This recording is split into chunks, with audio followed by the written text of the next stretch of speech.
eu não sei mexer no OBS. OBS para mim é observação, enfim.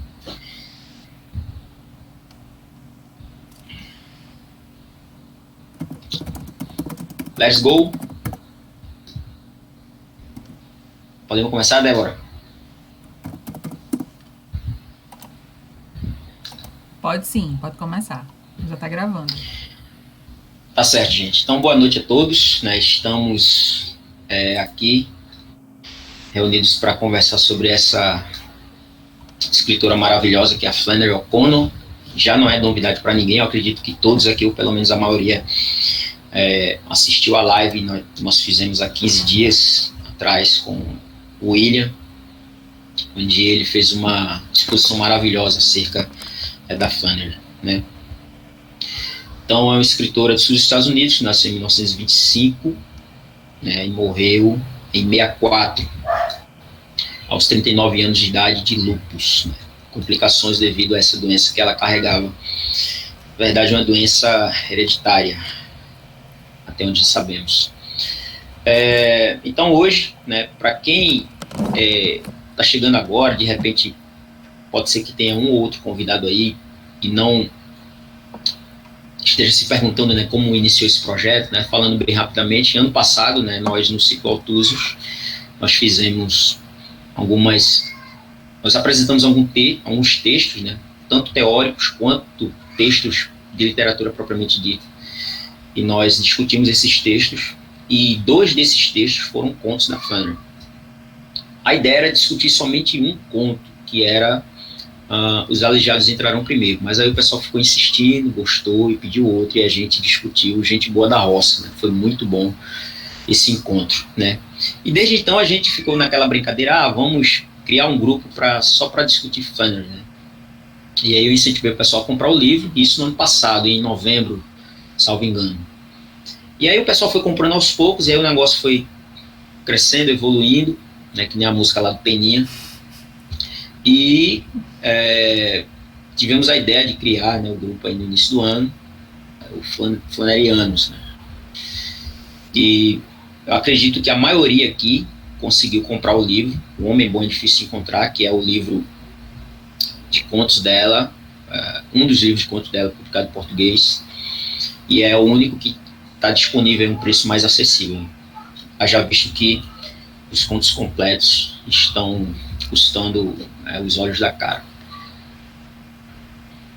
Então, gente, a gente vai aqui, então, discutir esse primeiro conto dela, né?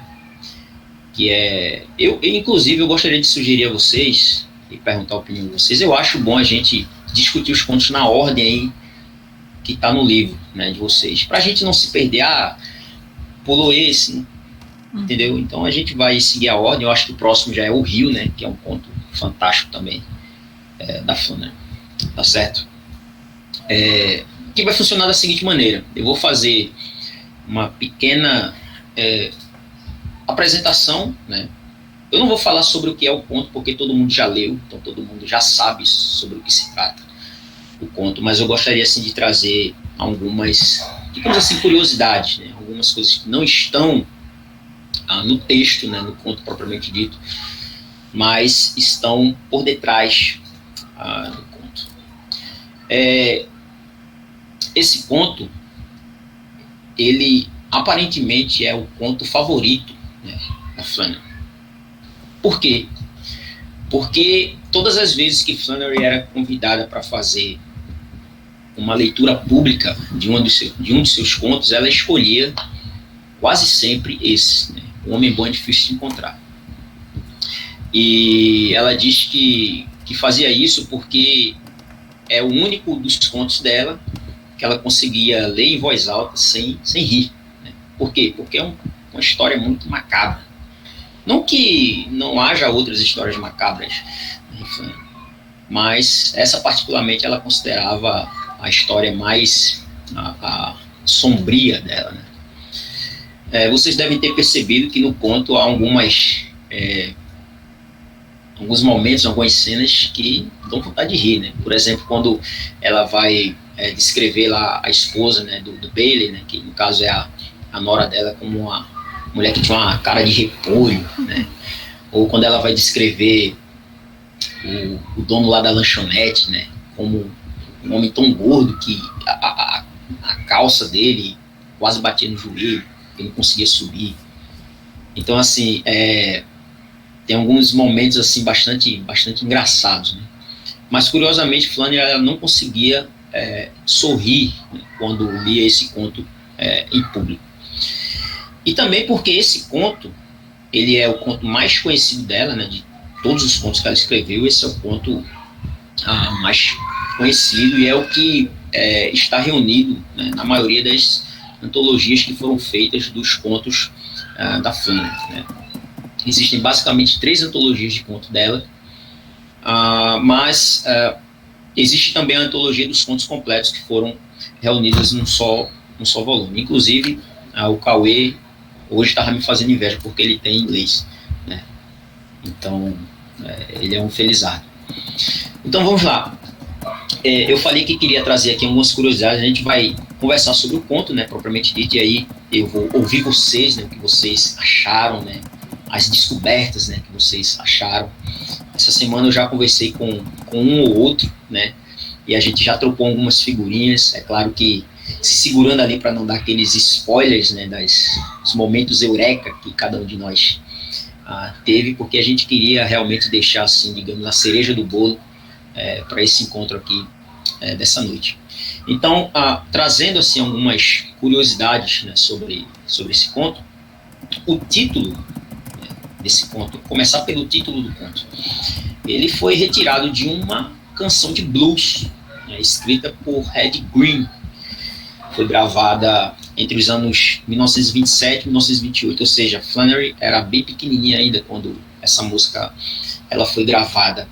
Mas essa música, na verdade, ela foi popularizada por uma cantora de blues também, chamada Bessie Smith. Vocês podem procurar na internet, coloca lá o título em inglês, Good Man Is Hard to Find. Vocês vão ver lá um áudio dessa cantora cantando essa música. E, basicamente, a história da música, né,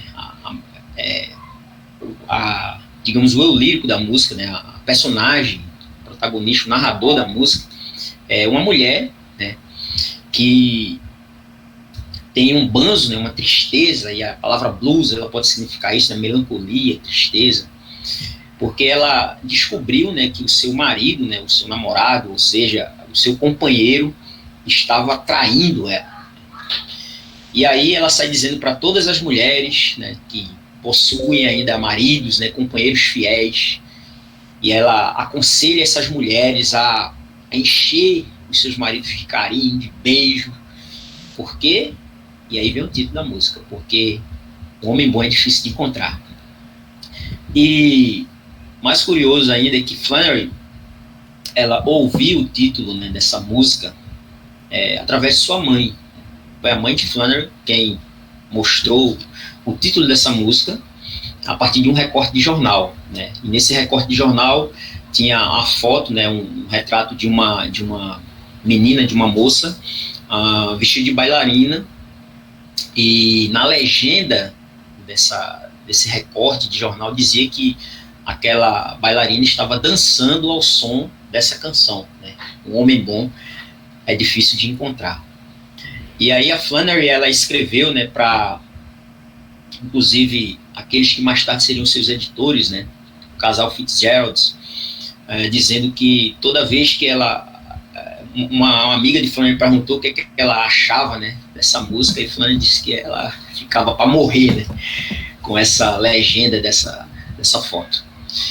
Inclusive, vocês devem ter percebido que no conto, naquela cena em que eles chegam lá na lanchonete, vocês lembram que eles colocam uma moedinha lá para tocar uma música, né? É curioso isso. Deixa eu ver se eu acho aqui a passagem. A minha página, evidentemente, vai ser diferente da de vocês, tá? Tem mais gente chegando aqui. Isso. Edivaldo colocou aí a Valsa do Tennessee. A Valsa do Tennessee. Tá aí. No caso, a esposa do Bailey, né, que coloca lá a moeda na máquina e escolheu a valsa do Tennessee. E aí, olha só que coisa interessante. Diz assim, a avó disse que sempre se sentia vontade de dançar com essa música e perguntou a Bailey se ele dançaria com ela, mas ele apenas a olhou de banda. Não tinha disposição dela, assim, toda animada, e as viagens o deixavam nervoso. Então, me parece que o Bailey aqui, né, é uma projeção da própria Flannery, né, que não gostava muito da figura lá da bailarina dançando, né, ao som, supostamente dançando ao som da música Um Homem Bom e Difícil de Encontrar, o blues popularizado por Bessie Smith. Essa é uma curiosidade aí da música e do título, né, do conto. Uma outra curiosidade que não está diretamente no texto, mas está implícita, subjaz, né, o texto está por trás do texto, é a própria cosmovisão, digamos assim, da autora, né? Ela escreveu, na verdade, no livro que vai ser publicado aí pela Realizações, com tradução do William, né? Mistério e Costumes. Não esqueçam de comprar esse livro quando ele sair, né? Aliás, o Leland Wright disse que este é o melhor livro acerca de uma perspectiva cristã da literatura. O melhor livro que ele já leu. Leland Wright falando isso, então já tem um peso aí a recomendação do cara. A Flannery, ela, num dos ensaios, né, desse livro, ela escreve sobre esse conto. E logo de início, a Flannery, ela diz algo que, na verdade, deve servir, eu diria que vai ser o nosso mote, né, o nosso norte, a nossa bússola para esses encontros aqui. Ela diz o seguinte, que eu acho que há algo de errado no processo quando, para tantos estudantes, a história torna-se simplesmente um problema a ser resolvido, algo que evapora a fim de obter-se esclarecimento imediato. Uma história não é realmente boa a menos que resista com sucesso à paráfrase, a menos que permaneça e se expanda na mente. Sensacional isso aqui. Flannery havia recebido uma carta, né, de uma aluna pedindo, né, para que ela explicasse as suas histórias. Né? E aí Flannery respondeu dizendo, não queira explicações sobre as minhas histórias, simplesmente desfrute delas, desfrute das histórias. E aí Flannery comenta nesse ensaio, né, nesse texto, que ela se sentia incomodada toda vez que ela via que um dos seus contos foi selecionado para alguma revista de antologias, né, de contos, algumas publicações que existiam na época, porque ela sentia como se os seus contos eles fossem como sapos dissecados dentro de um pote de vidro. Nossa. E, na verdade, a Flannery, veja que imagem fantástica ela usou, né? Um sapo dissecado, coisa maravilhosa, só podia ser Flannery isso. E, na verdade, a Flannery, ela, nesse texto, ela vai, adivinhe qual foi o conto que ela escolheu para ler em público e fazer, digamos assim, comentários acerca não acerca do conto propriamente dito, isso fique bem claro, mas das reações das pessoas a ele. Porque as pessoas que leram essa história, né, teceram diversos comentários, fizeram juízos muito severos sobre os personagens desse conto, e especialmente sobre a vovó. Quem aqui não fez um juízo severo sobre a vovó, que atira a primeira pedra, né? Eu fui o primeiro, né? Eu acho que o primeiro conto que eu li da Flannery foi esse. E eu lembro como eu detestei essa vovó na primeira vez que eu li. E já numa segunda leitura, o olhar já foi um pouco mais compassivo. E Flannery, ela vai dizer que, na verdade, que esse pressuposto, né, são aqueles dos mistérios cristãos centrais. Estes são pressupostos aos quais grande parte do público moderno faz objeções. Vejam só o que Flannery está dizendo aqui. Quanto a isso, só posso dizer que talvez haja outros modos, que não os meus, em que esta história possa ser lida, mas nenhum outro pelo qual podia ter sido escrito. A fé, no meu caso, é o motor que faz a percepção funcionar. Cauê conversava comigo sobre esse conto e ele ficou indignado quando leu a apresentação ou a introdução do Leonardo Frois, né, que é o tradutor, nessa edição do Nova Fronteira, que ele conseguiu a proeza de não mencionar em uma linha sequer que Flannery era católica. Ele conseguiu esconder isso. Então, eu acho muito difícil uma pessoa apreciar devidamente um conto da Flannery, especialmente da Flannery O'Connor, se ela não fizer um esforço consciente de, pelo menos, tentar entender os pressupostos com os quais ela trabalhava, né? Então, isso é muito moda no dia de hoje, né? Não preciso nem dizer aqui, né? A questão do politicamente correto, de como tentam, né, extirpar o elemento cristão, né, dos clássicos. O problema é que se você tira esse elemento, simplesmente não há literatura. Tira o cristianismo de John Milton, de Dante e de tantos outros, Shakespeare, você simplesmente não tem mais literatura, né? E quando a gente olha para Flannery, é justamente esse o espanto dela, né? Que as mentes seculares queriam impor a ela como ela deveria escrever e conceber as coisas, mas ela, como eu li aqui para vocês, né, ela coloca que você pode até conceber uma outra maneira de ler o conto que eu escrevi, mas nenhuma outra maneira pela qual o conto poderia ter sido escrito. E ela coloca aqui que a fé é justamente esse motor que faz a percepção funcionar. E aqui, pessoal, a gente já entra, propriamente dito, na história, né? Roberto está dizendo aqui que não detestou a vovó, né? Você é um felizado. Eu lembro que na primeira vez que eu li, né, como eu falei, eu fiquei com tanta raiva dessa mulher, porque tudo foi culpa dela, né? Tudo foi ela que causou, levou todo mundo para a vala, literalmente. E aí, poxa vida, eu tô vendo aqui que tanta gente se identificando com a senhora, é porque vocês gostam de velhinho mesmo, vocês são gente boa da roça, né? Vocês que não se indignaram com a vovozinha. Então, gente, aí eu não vou ler aqui para vocês, evidentemente, mas assim, eu posso resumir basicamente dizendo que Flannery, ela não considerava, na verdade ela considera essa senhora, né, a heroína da história. Olha só que coisa interessante, né? Flannery considera ela a heroína da história. E ela diz assim: é verdade que a velha é uma alma velha e hipócrita, seu gênio não bate com o do desajustado, nem a capacidade dela de receber a graça é igual a dele. No entanto, acho que o leitor sem preconceito sentirá que a avó tem um tipo especial de triunfo nessa história, algo que instintivamente não permitimos a alguém inteiramente mau. Bem, vocês devem...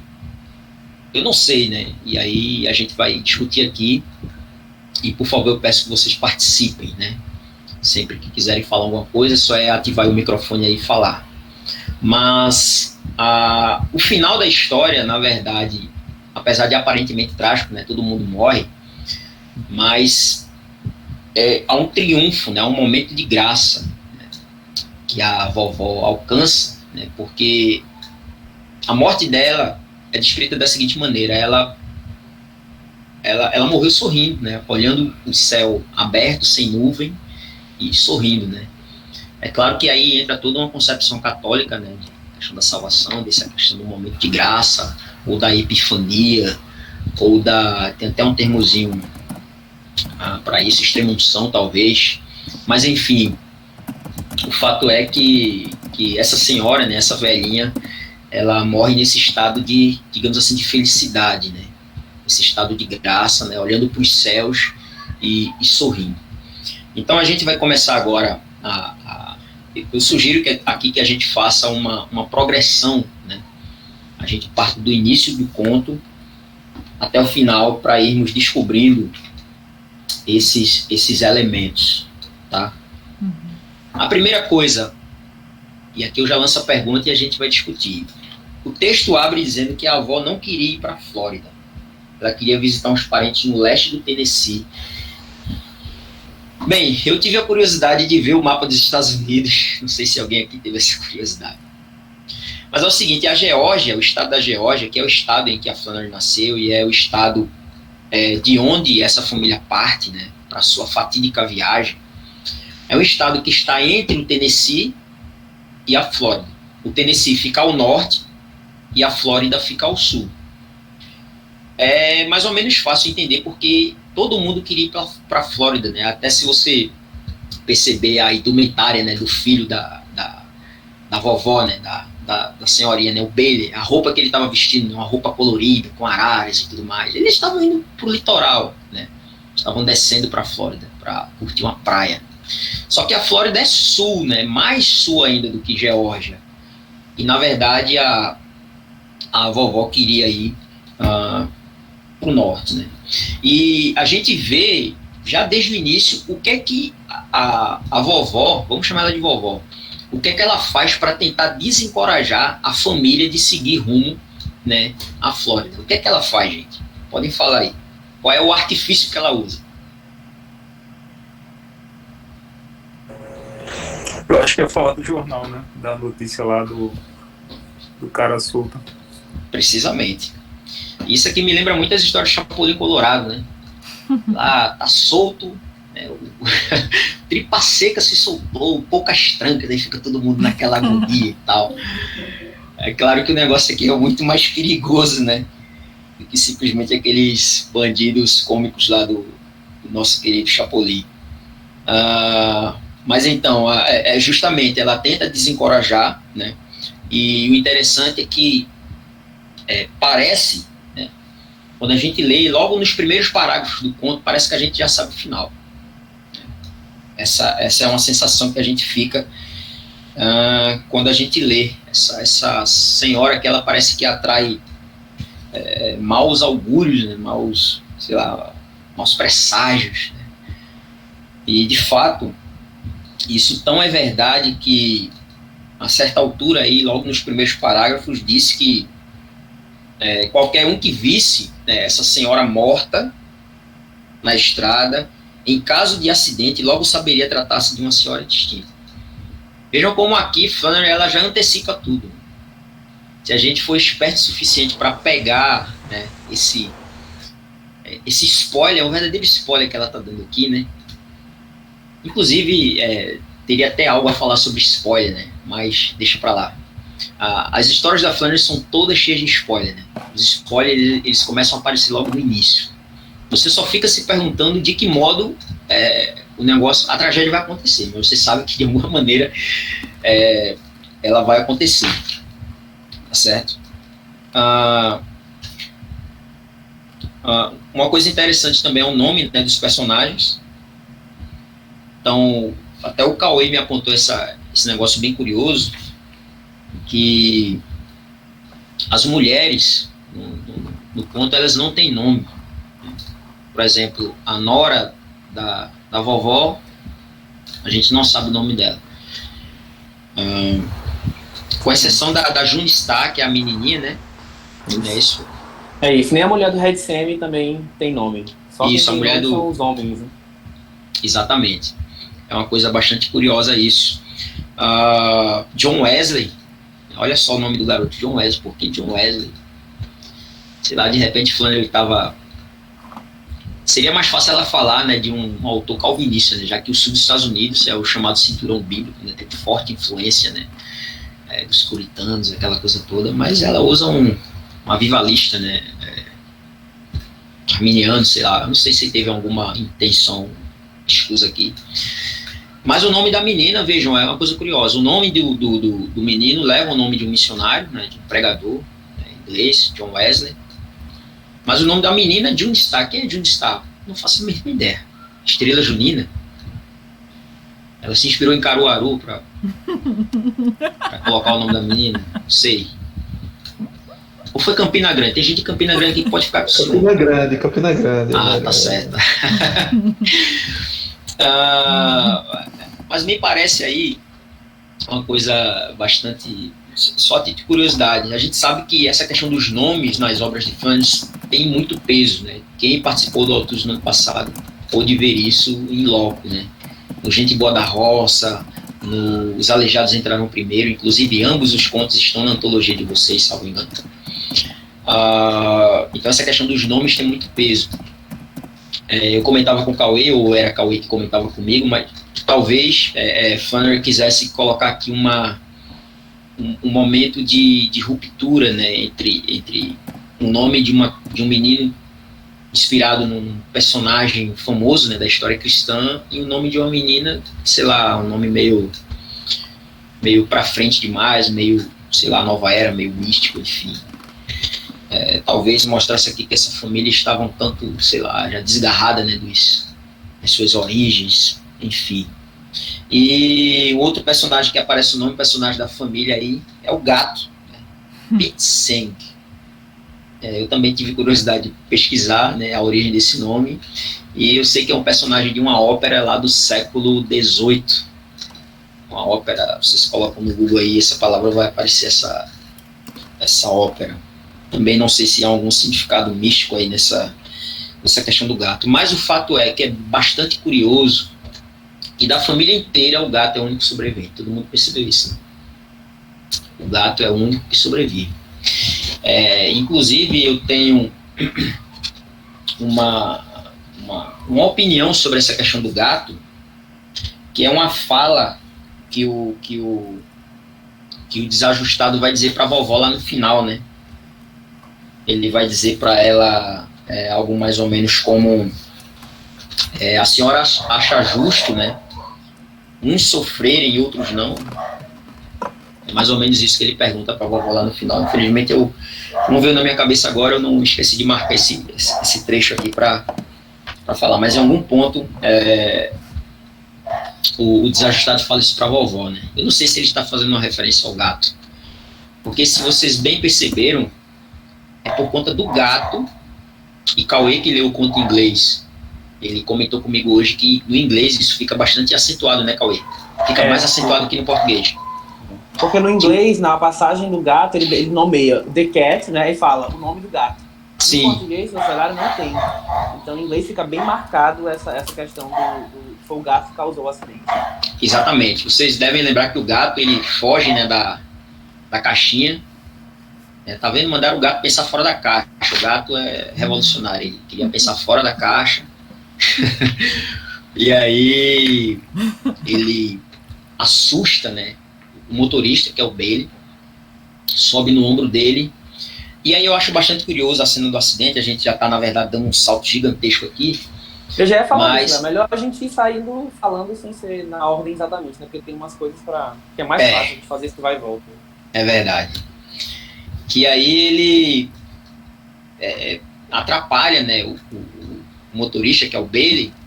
E quando o acidente acontece, até a gente mesmo, e eu acho isso um recurso fantástico da Flannery, nem a gente percebe direito que um acidente aconteceu. Uhum. Né?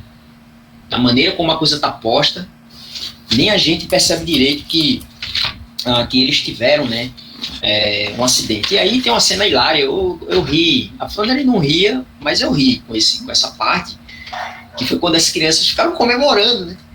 Tivemos um acidente. Aí a menina, eu acho que comenta assim, poxa, mas ninguém morreu.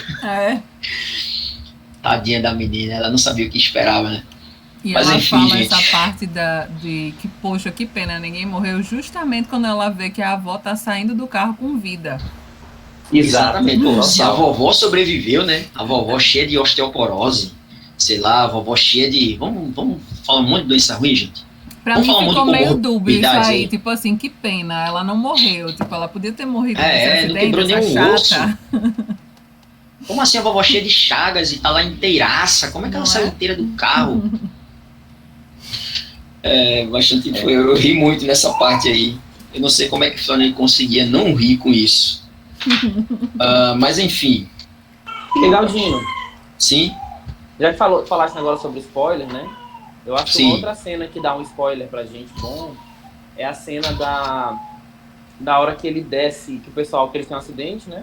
E aí você vê o carro descendo. É muito interessante porque no Red Sammy a gente sabe que eles tinham dois caras que tinham parecido com um carro, e o Red Sammy diz, é um Chrysler, e aí esse Chrysler tava meio surrado, eles não tinham pago, né, o valor do conserto. Da gasolina. Da gasolina, isso. E aí na cena que eles vão chegando, né, eles vêm no carro também surrado, preto, E o texto diz que, em português, é um carro parece com uma aparência fúnebre, né? E a expressão em inglês é bem essa mesmo, de um carro que parece ser fúnebre. E nos Estados Unidos, o Chrysler é um modelo que tem de carros fúnebres, né? Tem muitos carros Chrysler que são fúnebres. Se você pesquisar na internet, você vai ver, né? Então, e é interessante também como é descrito que ele vai descendo lentamente, né? Vai descendo bem devagar na direção deles. Então, ali parece quase um cortejo fúnebre acontecendo, né? E ali indica também que o carro lá, do Red Sam, é o mesmo carro do bando desajustado, né? Que havia trapaceado o dono lá do The Tower. Então é interessante porque também ali você tem, de certa forma, um spoiler. O carro fúnebre que se aproxima tá vindo com ele a morte, né? Então ele tá trazendo a morte dentro dele ali. Os 3 cavaleiros da morte, né? Engraçado que quando a gente vai lá atrás no conto, né, a gente vê essa descrição. O Flannery era maravilhosa nessa questão de descrever, né, os personagens, os detalhes. Então, o grande segredo aí da Flannery é justamente esse, os detalhes. Por isso que eu falei no grupo, né, vocês prestarem atenção em cada detalhe que ela coloca. Nenhum detalhe é em vão. Então, por exemplo, quando ela coloca lá, né, a roupa que a avó vestia, né, curioso, porque a avó, ela não queria ir para a Flórida, ela queria subir para Tennessee, mas ela foi a primeira a se aprontar, foi a primeira a entrar no carro, né? A primeira que estava lá, a entrar no carro, pronta para partir. E uma coisa curiosa aqui, gente, é a maneira como a Flannery lida, né, com o verbo partir, né? E isso o tradutor felizmente conseguiu captar bem, porque partir, go, né, no inglês, tanto faz sair de um lugar para outro quanto morrer, né? Então, fala lá, ó, na manhã seguinte a avó foi a primeira a entrar no carro pronta para partir. Esse partir aqui pode assumir o sentido da morte. Por quê? Porque quando o Flannery vai descrever a vovó, ela vai dizer que a vovó estava usando um chapéu de palha azul marinho com um buquê de violetas brancas na aba e um vestido também azul marinho de bolinhas brancas. A gola e os punhos eram de organde branco, com debrus de renda, e um ramalhete roxo de violetas de pano, que era um sachê, estava pendurado em seu peito. E aí vem a descrição fatal, que é o spoiler da história. Qualquer um que a visse morta na estrada em caso de acidente logo saberia tratar-se de uma senhora distinta. Ou seja, ela estava devidamente paramentada para o seu próprio funeral, o seu próprio enterro. E é engraçado que ela é a única que morre de uma forma que é visível da estrada, né? Apesar de depois eles jogarem ela na vala, mas a única que não morre no mato, mas que morre no local que da estrada você veria, é ela. Ela morre. Esse lance da roupa é muito importante, então eu acho que não dá pra gente deixar passar isso aí, não. A gente pode até depois vai discutir outros pontos, né? Mas esse lance da roupa é central no ponto aí todo. Exatamente. Opinião, né? Muito bom, Cauê, você tocar nesse assunto. Pronto, agora que o negócio já avacalhou, a gente vai seguir a ordem aqui, a bambu, certo? Percebam aqui no conto... Ana Cláudia quer falar alguma coisa. Pode falar, Cláudia. Não, eu achei interessante que fizeram questão de ir por aquela estrada, porque queriam visitar a casa. E depois do acidente, a avó até pensa, né? Não vou nem dizer que a casa, na verdade, era no Tennessee. Né? Exatamente. Não era na Flórida. Exatamente. Tem um ponto sobre isso, que, vejam só, a velha, a vovó, ela é constantemente traída pela própria memória. Então, é uma pessoa bastante apegada a certas tradições. Em alguns pontos, é uma pessoa que faz juízos ruins dos outros, ou comentários, ou melhor dizendo, que enxerga nas pessoas coisas que na verdade deveriam ser periféricas, como por exemplo, ela vai falar lá de um ex-pretendente dela, que em inglês é outro nome o cara, tá? Edgar Atkins Teagarden. É o verbo eat, muito eat, exato. Que é comer, né? E aí o tradutor, ele fez uma ginástica aí e colocou o nome do cara como Charles Ottolini Miles Erlanger Roberts, justamente para as iniciais ficar comer, né? Mas enfim, vamos dar esse desconto aí. O Roberto até comentou comigo, enquanto ele lia, sobre essa ginástica aí que o cara fez. Mas quando ela vai fazer um comentário, né, sobre essa pessoa, ela vai dizer o seguinte, que para ela teria sido uma beleza se casar com Robertson, porque ele era um homem muito distinto e comprou as ações da Coca-Cola logo que foram lançadas e só tinha morrido há poucos anos, riquíssimo. Quer dizer, ela teria sido feliz se tivesse casado com um cara somente porque o cara, pouco tempo depois se tornou ultra mega rico, entende? Então, assim, ela faz assim alguns juízos, os valores dela em alguns pontos parecem meio deslocados, né? Desajustados, digamos assim, né? Para usar aí o nome aí do personagem central. Mas, voltando à questão, a gente falava da questão das roupas, né? Da descrição das roupas.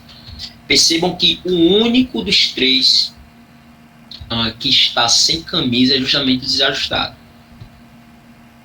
Quer dizer, o único que não está, digamos assim, coberto.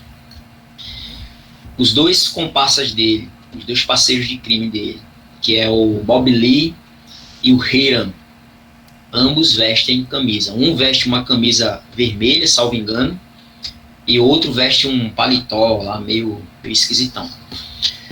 Mas o desajustado, ele inclusive comenta por que ele não vestia nada, né? Porque ele não conseguiu achar nenhuma roupa adequada até então para ele. Pois não, alguém abriu o microfone aí, Cauê. Gente, é só eu e o Cauê que tô falando aqui, Cláudia falou. Quero que vocês Rapaz, falem porque esse negócio da roupa é curioso, né? No caso, porque eu sei que vai continuar, Léo, você fazer uma observação, mas Sim. até a roupa que ele vestia, ela não estava cabendo, na verdade, né? Porque a calça tá apertada, ele tá de sapato sem meia. Né? Isso. Eu não sei, eu vou logo falar isso aqui. O nome dele em inglês é misfit, né? Então é de desajustado. E essa palavra em inglês fit, né? Dá muita ideia de vestimenta, né? As coisas que não cabem, né? Ela não fit, né? Então isso é bem curioso. Eu tenho, depois que o Léo falar, se ninguém for falar também, eu tenho observações aí sobre isso.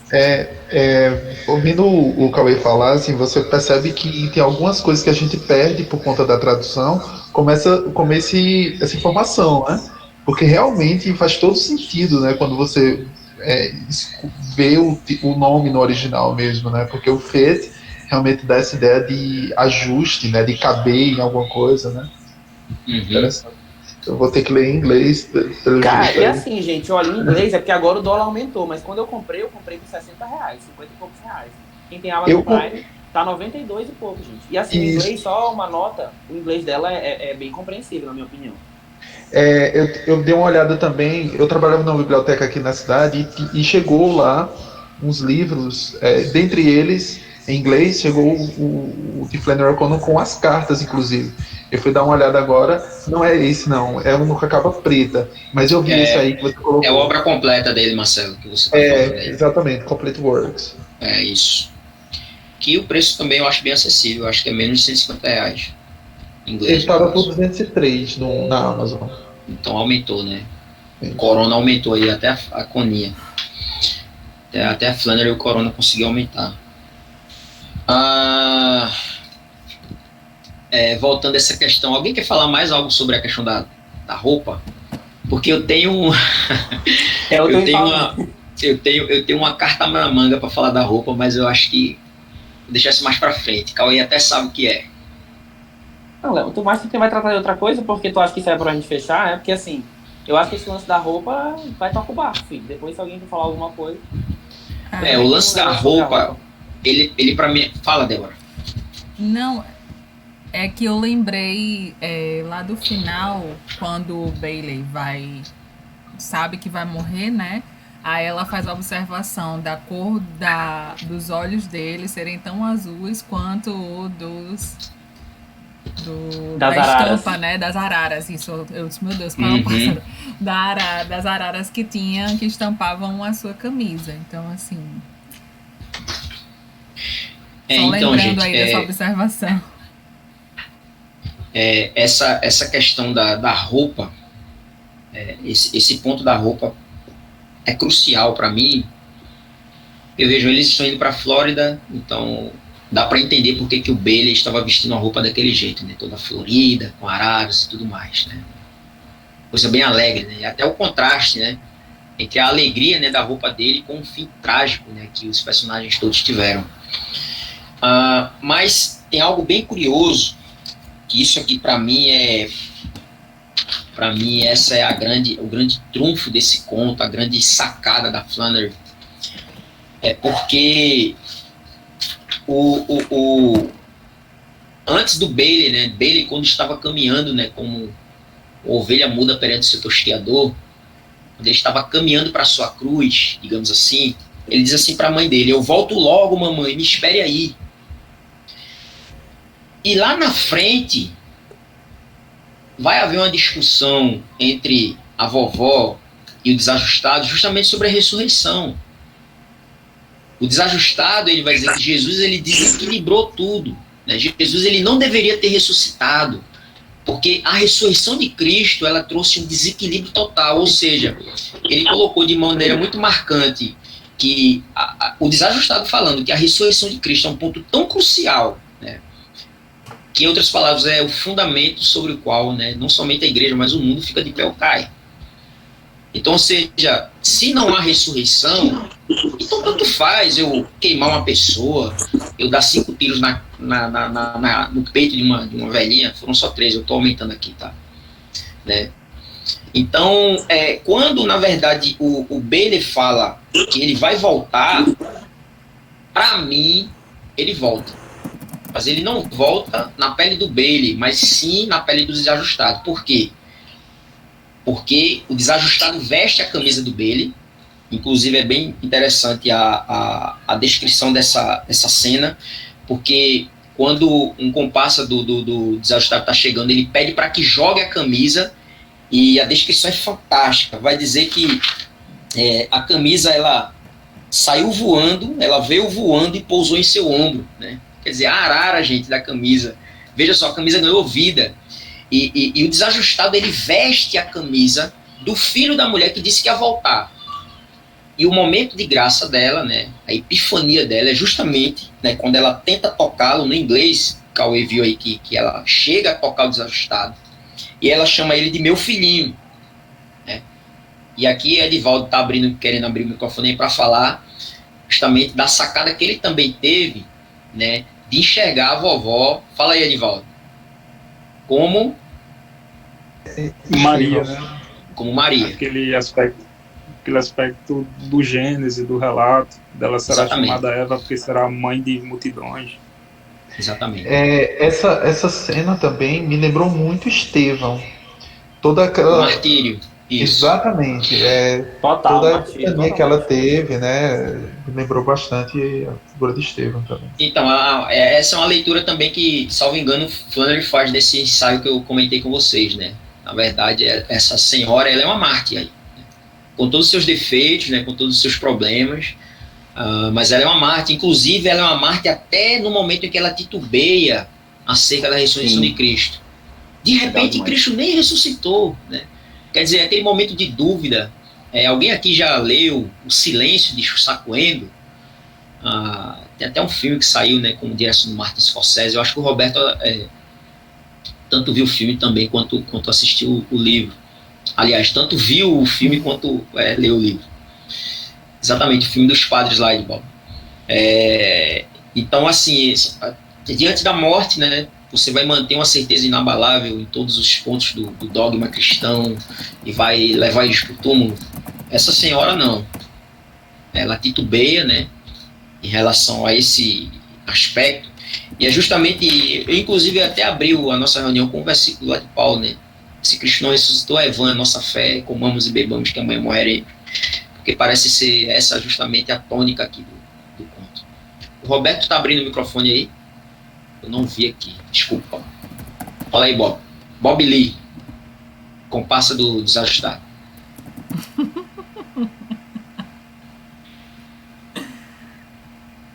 Não tô te ouvindo não, Roberto. Acho que ele tá mais para o Bailey lá, porque não voltou. Não. Aqui, não ouvi também não. O Roberto tá mais pro Bailey. Pode se considerar isso um elogio, né? Aproveitando, Léo, enquanto ele ele não tá funcionando o microfone. Poxa, cara, que pena, Roberto. Uma coisa também que me chamou a atenção foi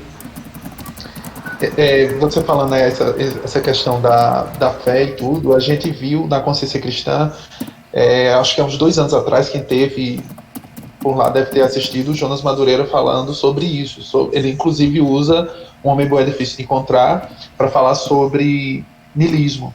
E foi daí que eu comecei que eu procurei a Flannery e comecei a lê-la. E aí ele falava exatamente disso, né, que ela faz esse jogo, né, de que se a ressurreição não existisse, a nossa vida seria em vão, não teria sentido, né? Então todo o sentido da vida está exatamente na ressurreição dos mortos, né? Então ela pontua isso muito bem no final, mostrando que a esperança está exatamente no fato de que Cristo ressuscitou, né? E que o desajustado reconhece isso ao ponto de dizer que ele era um desequilibrado, que ele causou um desequilíbrio, né? Então o desajustado vê em Cristo um desequilíbrio, quando na verdade o desequilíbrio está nele mesmo. Na verdade, o desajustado é o cara que se reconhece como mal, né? Ele percebe que a justiça perfeita de Cristo desequilibrou as coisas no sentido de que todo mundo, por conta da justiça perfeita de Cristo, é desajustado, né? Exatamente. Fala aí, Roberto. Dá pra ouvir agora? Dá sim, Beto. Dá pra ouvir. Ah, beleza. Então, primeira coisa, eu não consegui ver o filme O Silêncio, não. Só li o livro. Certo. Outra coisa, vocês estavam falando sobre a vovó ser muito... falar muita bobagem e coisa e tal. Uma coisa que me chamou a atenção é que ela é muito inocente. Quando ela reconhece o cara, ao invés de ela ficar quieta, como todo mundo estaria, o que ela faz? Ah, você é cara. Isso mesmo. Você é um homem bom. Isso que desandou tudo. Então, essa inocência dela que faz dela uma velhinha carola. Tudo bem que não é uma velhinha carola como eu gostaria que fosse, mas é uma velhinha carola. Exato. Legal, Roberto, né? eu posso acrescentar uma coisa aqui ao que você está falando, rapidinho? É que nesse ensaio da Flannery, ela diz o seguinte, ó: o sulista geralmente é tolerante àquelas fraquezas que provêm da inocência e sabe que o gosto pela autopreservação pode ser prontamente combinado com um espírito missionário. Olha aí. Então, Roberto, você é um velhinho carola, por isso que você intuiu corretamente aí a Flannery. Eu tento ser, pelo menos. Eu acho. Roberto, vai falar mais alguma coisa? Edivaldo, eu acho que abriu aí. Ah, tá. Edivaldo. Não, essa coisa da inocência dela é tão transparente que quando eles param para se alimentar lá, ela olha para o senhor que é dono do estabelecimento e diz que ele é uma pessoa boa. E ele mesmo fica assustado com a conclusão que ela faz a respeito dele sem o conhecer. Exatamente. Eu tenho até um comentário a tecer sobre esse cara aí, mas deixa primeiro o Cauê falar aí. Eu ia falar sobre o lance da roupa lá, né? Que a gente tinha... Tem essa questão do nome dele, né? Do Misfits. Tem isso que tu falaste de que ele era o único que estava sem camisa. Né? Ele não tinha roupa, todos os demais tinham roupa. É interessante como na narrativa você não vê em nenhum momento eles combinando que o cara ia tirar a camisa do outro, né, e entregar para ele. Mas já você vê que a roupa que eles usavam já era de crimes anteriores. E nenhuma roupa de crime anterior estava cabendo nele até o momento. Exatamente. Eu acho isso muito... Toda essa simbologia é muito marcante quando a gente lembra que a Flannery é católica e que o lance da roupa na Bíblia é muito forte, né?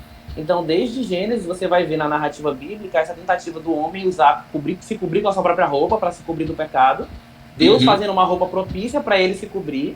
Aí você vai ver em toda a narrativa bíblica as velas sacerdotais. Você vai ter a culminância nesse tema da roupa com o Cristo que morre nu na cruz para nos cobrir do nosso pecado.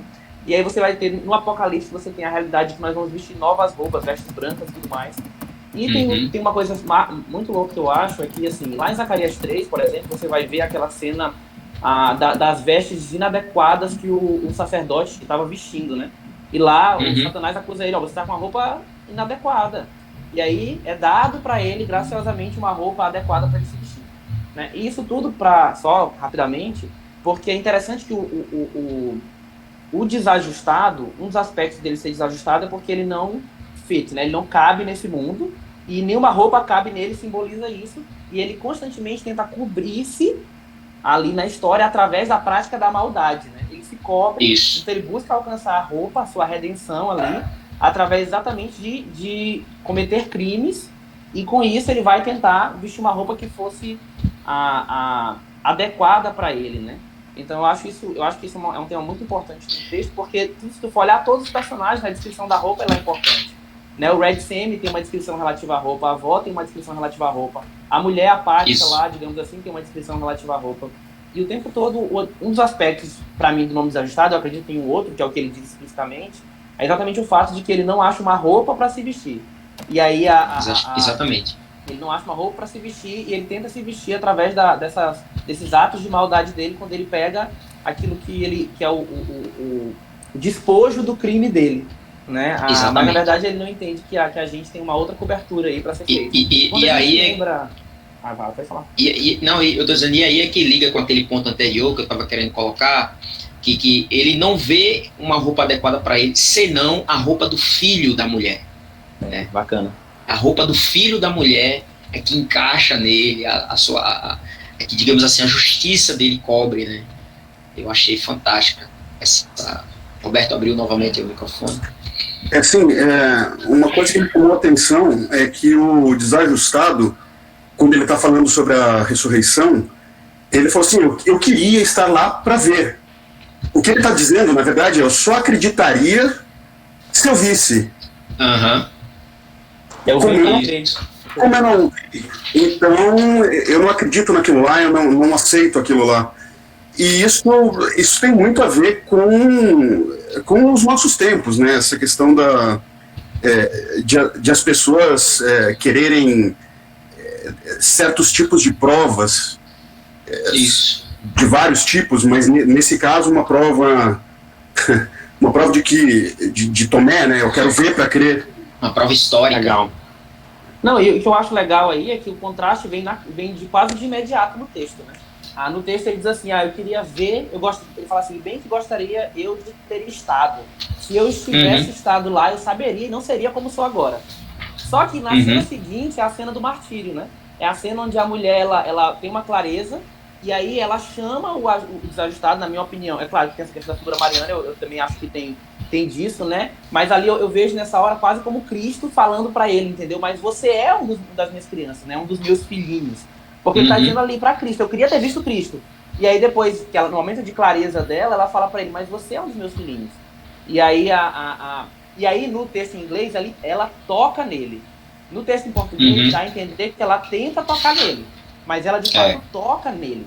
E a reação dele é muito interessante, que ela usa a imagem da serpente, né? A serpente, como justamente. Serpente, e ele se assusta. Então, na verdade, quando o braço da graça é estendido em direção a ele e toca ele, quando ele vê, ele não acredita. Na verdade, ele reage como a sua natureza caída, né, digamos assim, e ele dá um salto para trás. E eu achei essa questão, o Léo até falou, né, que ele vê a simbologia da serpente como a queda. Eu acho que é muito interessante, porque na Bíblia a gente vê essa simbologia, mas o ponto é que a queda para o desajustado seria a sua ressurreição. Né? A queda para o desajustado seria a sua redenção. E é disso que ele se afasta, né? E ele mata a velhinha. E tem um detalhe aí, né? Eu não sei qual é a opinião de vocês em relação ao destino, né? Ou a redenção ou a não redenção do desajustado, mas o fato é que depois que ele atira na velhinha, ele bota a arma no chão, tira os óculos e começa a limpá-los, né? E o comentário que ele vai fazer no final, né, sobre a velhinha, na vida não há prazer verdadeiro, me parece que ele já começa a enxergar melhor as coisas aqui. Ele tira os óculos, limpa, né? E os olhos, diz aí, né, no finalzinho, os olhos do desajustado sem os óculos eram lívidos, orlados de vermelho e indefesos. Quer dizer, me parecia já uma pessoa, digamos assim, aberta, né, para receber o dogma, digamos assim, da ressurreição. Talvez isso seja uma semente, né? O que é bastante interessante, porque nos contos da Flannery, todos são desajustados, todos são tortos. E aí é que tá, a salvação é para os tortos. E isso é o que é mais impactante em todos os contos dela. E é massa quando a gente lembra que o William falou, né? A gente tem que procurar saber se a Flannery cumpriu o que ela desejava, que era levar o cristianismo e o evangelho aos locais mais escuros da existência, né? Então, eu acredito que, por um lado, que é isso, eu também tenho uma opinião que, pelo menos, a ação do desajuste da mulher deu mais clareza para o desajustado, porque tem uma mudança no texto. Né? No texto, ele começa falando antes, ele vai dizer, olha, eu não encontro prazer a não ser na maldade. Final, e outra, ele não mata o gato, gente. Eu não encontro prazer. Oi? Ele não mata o gato, entendeu? Ele não mata o gato. Quer dizer, o gato seria mais um ali para ele esganar, entendeu? Fazer picadinho, mas ele não mata o gato. O gato é o único que sobrevive. Né? Mas eu acho que... Realmente, isso é o cúmulo da bondade. A pessoa não matar um gato, entendeu? O cara matou 3 ali. Não ele, pessoalmente ele só matou uma, né? Mas, enfim, mataria tranquilamente os outros. Mas não matou o gato. Então, assim, me parece que há uma... Sim, pois não, Pedro? Eu acho que a gente começa a perceber essa mudança de ares no desajustado. Eu acho que o Cauê ia falar sobre isso, né? Quando ele, no início, ele fala sem maldade não há prazer. Ele parece que tem essa constatação de fato, né? Não há diversão, não há alegria se não tiver maldade. Mas a última sentença que ele fala no conto é que na vida não há prazer verdadeiro. Talvez seja a indicação de que mesmo tendo certo prazer na maldade, certa alegria na maldade, ele começa a perceber que essa alegria, que esse prazer não é duradouro, né? Que ele é fugaz, que ele escapa. Então, talvez seja a indicação de que há um caminho aí para um tipo de redenção, né? Uma percepção de que não há, de que agora, de fato, bacana, mesmo com um prazer transitório, que a maldade é capaz de proporcionar, esse prazer ele não é último, ele não é final, ele não é duradouro, né? Sem contar que pode muito bem o desajustado ele está fazendo uma chacota do Salmo 14, né? Ele vai falar lá que não há prazer senão na violência, né? E o Salmo 14 vai dizer que o ímpio ele não enxerga outra coisa além da violência, né? Massa, Léo. O seu nariz respira violência, então pode ser que o desajustado esteja fazendo essa... Por que eu digo isso, gente? Porque é bom lembrar que o desajustado ele tem um passado, né, na igreja. Olha só, ele era um cantor gospel. E ele foi cantor gospel, né? Então, assim... e a Flannery comenta, né, nesse ensaio, que as pessoas ficam dizendo que o desajustado é a encarnação do mal, é o diabo em pessoa. Não. A Flannery coloca o desajustado como um profeta que deu errado. É literalmente isso que ela fala. Ele é apenas um profeta que deu errado. Go wrong.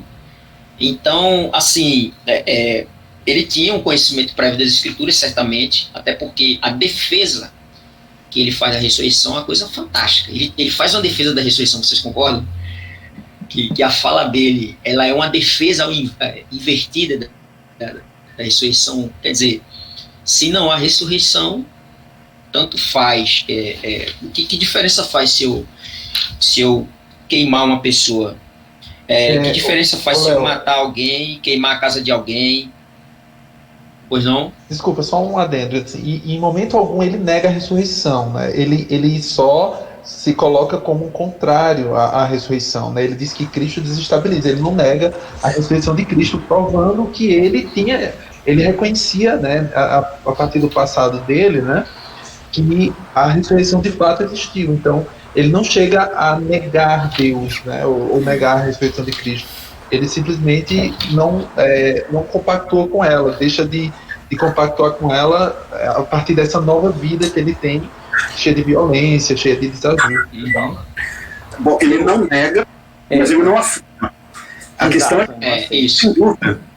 A questão é que ele não tem a dúvida. E tanto que ele diz depois, eu queria ter estado lá para ter certeza de que isso realmente aconteceu. Porque se aconteceu, isso muda tudo. Se não aconteceu, então eu posso fazer o que eu quiser. É isso aí, Márcio. Eu acho assim, tem uma outra evidência também para mim, assim, por mais que a priori, eu tendo a achar que ele teve mais clareza sobre a própria posição a partir do que ele vivenciou, do que necessariamente que ele tenha alcançado a redenção, né? Porque ele parte dessa mudança, né? De aprazer a maldade para não aprazer. né? Mas eu acho que tem uma outra evidência também no texto, e quando eu li em português eu também fiquei meio... primeiro eu achei que fosse chacota, né? No final, o cara ela falava demais, né? Aí o Bob Lee, e aí ele responde, seria até boa mulher. E claro, mulher e homem em português são palavras muito distintas, né? Mas em inglês fala, né? Good woman, né? Então, se você pegar em português, tem várias em inglês, em português também. Ao longo do conto, várias vezes ela fala sobre homem bom, homem bom, homem bom. Mas aqui é uma referência a uma boa mulher, né? Good woman. E ele está dizendo na minha leitura que ali no final da vida dela, onde ela estava debaixo tendo uma arma apontada para ela constantemente, ela foi uma boa mulher. Né? Então ele está reconhecendo que aquela condição dela ali, pré-morte, ou no momento da morte, aquele momento de clareza, ela agiu como uma boa mulher. Tanto que o Bob Lee faz troça, né? Ele vai tirar sarro, né? Teria sido gozado, e ele puxa a orelha do Bob Lee. Né? Cala essa boca, Bob Lee. Né? Na vida não há prazer verdadeiro. Então eu achei isso bem legal, porque na minha leitura eu vi como ele elogiando a velha no final. Dizendo, ela é uma boa mulher. Então, ela é a única personagem que você vai ver sendo chamado assim, exceto o cara lá que não é um bom homem, o Red Sam, né? Você vai ver, ela é uma boa mulher. E eu acho que isso é uma outra evidência que soma a percepção de que ele, pelo menos, enxergou ela como, tipo, não, essas últimas palavras dela, ela alcançou a redenção, digamos. É uma evidência da redenção dela. Né? E talvez uma indicação da redenção dele. Posso falar aqui? Não sei se alguém quer falar antes. Então, tem uma coisa curiosa, que é, todo tempo a vovó ficava dizendo para o desajustado, reze, né? Reze. E aí, inevitavelmente, eu lembrei de uma crônica do Nelson Rodrigues, Roberto já leu, e talvez aqui vocês tenham lido também, que chama Reze Menos por Mim. Fantástico, um dos textos mais, eu diria, comoventes que eu já li do Nelson, um dos meus textos favoritos dele. Em que ele conta, né, que ligou no final do ano para o... Como é que é o nome dele, rapaz? Tristão de Ataíde, que é o pseudônimo de Alceu Amoroso Lima. Né? Tristão de Ataíde, pseudônimo Alceu Amoroso Lima. Ligou no final do ano, né, para dar as felicitações de Natal. E aí, quando o cara atendeu lá do outro lado, Nelson, eu estava neste momento rezando por você, Nelson. Você precisa das nossas preces. Aí, Nelson, mas eu tô ligando só para desejar, né? Feliz Natal.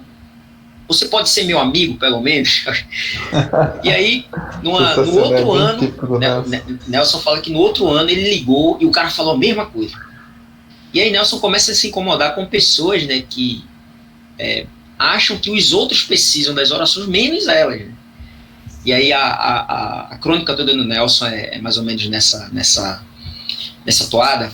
E assim, quando a velhinha fica dizendo para o desajustado, reze, reze, é como se o desajustado estivesse dizendo para ela, minha senhora que precisa rezar, senhora. Né? Mas aqui tem uma sacada também que a gente poderia pensar na própria Maria, né, penalizada por conta da condição de Cristo indo para a cruz. Né? E as palavras de Cristo para ela, né? Que ela deveria velar por ela e pelos filhos dela. Então, meio que isso me deu uma intuição nesse sentido aí, que o desajustado está querendo mostrar justamente isso. Né? E é justamente quando ela para de mandar ele rezar, que ele entra ele vai zombar dela, né? E lá na frente é que ele vai vir com a história da ressurreição, e aí o desenlace, né, do conto, que é os 3 tiros, todos no peito da vovó.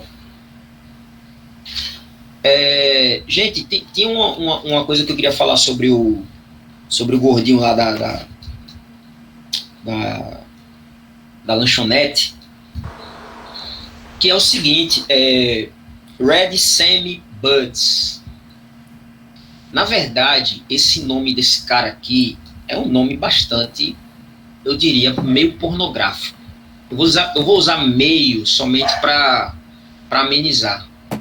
Mas a verdade é que é um nome bastante pornográfico, especialmente o Sam Buds. Né? A ideia aqui do Sam Buds é uma pessoa pançuda, essa que é a ideia. Ou também pode ser uma gíria para, digamos assim, como é que eu posso colocar? Estou procurando uma coisa bem eufêmica aqui, gente, não estou achando, então é melhor não falar. Mas enfim, entendam isso, é uma coisa Mas bem para alguém que não tem escrúpulos na área sexual, é isso, Daniel? É porque todos aqui são muito pudicos, né? Entendi. E vai pro YouTube também, então. Então deixa pra lá. Mas assim, gente, é uma coisa bem pornográfica, né? Esse nome desse cara aqui. E aliado ao fato de que o cara é red, vermelho, né? A gente viu em alguns contos da Flannery, né? Vai aparecer lá o Rufus Johnson, lá em Os Aleijados Entraram Primeiro. A gente viu que Rufus é uma palavra latina para vermelho, questão da cor do pecado e tudo mais. Então, assim, esse camarada aqui, ele era um pecado em pessoa. A começar pela descrição que Flannery faz dele, né? Que as calças dele, ele era gordo, né? E as calças dele não conseguiam subir, ficavam nas coxas. Gente, imagina uma pessoa com a calça que não consegue subir, fica na metade da coxa. Quer dizer, era um homem claramente pornográfico, né? Um homem, eu não sei lá se ele era um tarado. A gente vê pela descrição a propaganda do hambúrguer, né, lá. Experimente o afamado grelhado de Red Sam. Nenhum se compara ao dele. Red Sam, o gordinho da risada feliz. Um veterano, Red Sam, o homem certo. E no inglês aqui, essa expressão, homem certo, seria melhor traduzida, sei lá se eu posso dizer isso, mas eu acho que ficaria mais legal se o autor optasse por algo como o cara certo para você. O cara certo para você. Entende?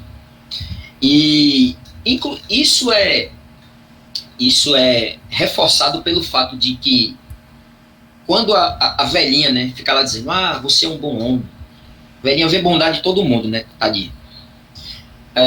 E aí a própria mulher do Red Sam, ela vai dizer, não há alma que seja neste mundo de Deus, não há alma que seja boa.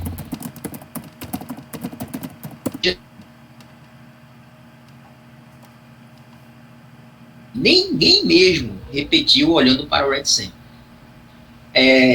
Eu acho que essa mulher aqui é a mulher da música lá que eu comentei do blues, né? O cara que traiu com outra. Talvez até o Red Sam fosse gay, tá, gente? Não sei. Enfim, tudo é possível aqui no conto, né? E vê lá a velhinha, né, puxando papo com o cara, o maior papo, e falando, né, que antigamente ele podia deixar as portas abertas da casa que ninguém invadia. Hoje é todo mundo, né, hoje só tem ladrão e tudo mais. Então fica sugerida essa ideia aqui de que esse camarada era alguém realmente libidinoso demais, e a velhinha ela simplesmente não percebe. Alguém quer comentar algo sobre isso? Cara, tem uns aspectos dela que eu estranho justamente por causa disso. E me lembrou a história do Gente Boa da Roça. Que é justamente essas pessoas que são inocentes demais sobre a natureza humana e a forma que ela lê os outros, né? Ela encontra esse homem e ela tece elogios a ele, que ele mesmo se assusta com isso.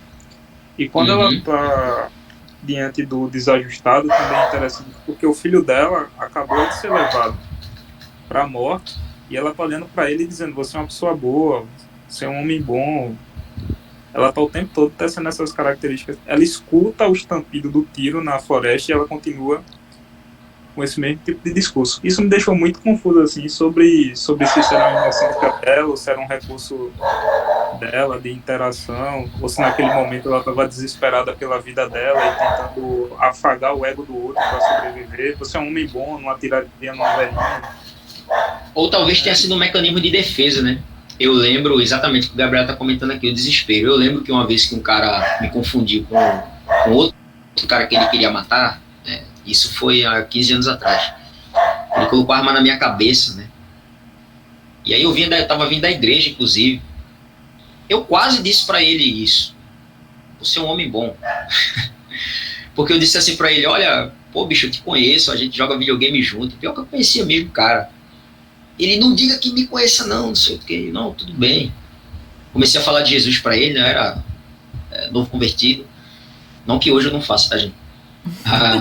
Mas, e aí foi quando ele disse, você tá querendo ir pro céu agora, irmão? Eu disse, não, também não vamos ser fanáticos, né? Calma aí e tal. E aí, talvez tenha sido um recurso de defesa, né? Da velhinha aí, dizer que o cara é bom para ver se muda. Mas é interessante isso porque o que é que o desajustado responde para a velhinha?